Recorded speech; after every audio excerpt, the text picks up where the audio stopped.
নমস্কার বন্ধুরা, welcome back to live আড্ডা ফুটবল। তো বন্ধুরা, আরও একটা নতুন ভিডিওতে তোমাদের সকলকে স্বাগত জানাই। তো বন্ধুরা, ভিডিওটা শুরু করার আগে তোমাদের কাছে একটাই অনুরোধ, সেটা হচ্ছে যে আমাদের এই চ্যানেলে যারা প্রথমবার তারা কিন্তু অবশ্যই আমাদের এই চ্যানেলটাকে সাবস্ক্রাইব করে পাশে থাকা বেল আইকনটি অল করে রাখবে, যাতে সবার প্রথমে এরম খেলার আপডেট তোমাদের কাছে পৌঁছে যায়।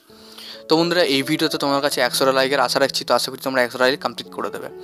তো বন্ধুরা, আজকে আমি তোমাদেরকে কিছু তোমাদের প্রশ্নের উত্তর দেবো, এবং অনেকে চিন্তায় আছে, অনেকে ভুলভাল ভাবছে, তো আজকে সেই উত্তরটা এই ভিডিওতে দেবো। খুবই ছোট একটা ভিডিও হবে, এবং এই ভিডিওতে তোমাদের পুরোপুরি ক্লিয়ারলি বলবো, এবং তোমরা থাম্বনেলটা দেখে বুঝে গেছে যে টপিকটা কী নিয়ে হবে। তো বন্ধুরা, আজকে মোহনবাগান বনাম জামশেদপুরের যে ম্যাচটা আছে, এই ম্যাচটাকে ঘিরে কিন্তু প্রবল উত্তেজনা শুরু হয়েছে। অনেক আর্টিকেল থেকে, অনেক ফেসবুক পেজ থেকে একটা জিনিস সরানো হচ্ছে সকাল থেকে, যেটা মোহনবাগান জামশেদপুর এফসি ম্যাচটা হয়তো বাতিল হতে পারে, হয়তো আজকে না হয় পরশু দিন হতে পারে, বা কালকে হতে পারে, এমন খবর বেরিয়ে আসছে। তো দেখো, এই মুহূর্তে অনেকে চিন্তায় আছে, অনেকে বলছে যে অফিসিয়াল থেকে তো ওরা পোস্ট করছে যে আজকে খেলা আছে, কিন্তু এখান থেকে বলছে যে আজকে খেলা হবে না বা কালকে খেলা হবে। তো অনেক রকম প্রশ্ন তোমাদের মনে আছে। দেখো, আমি তোমাদেরকে বলতে চাই, এই মুহূর্তে মোহনবাগান এবং জামশেদপুর এফসির ম্যাচটা কিন্তু অফিসিয়ালি আইএসএল যেটা, সেখান থেকে ঘোষণা করে দেওয়া হয়েছে যে আজকের ম্যাচটা কিন্তু আজকেই হবে, অর্থাৎ কালকেও হবে না, পরশুও হবে না। তো আশা করি তোমার ক্লিয়ার করতে পারলাম।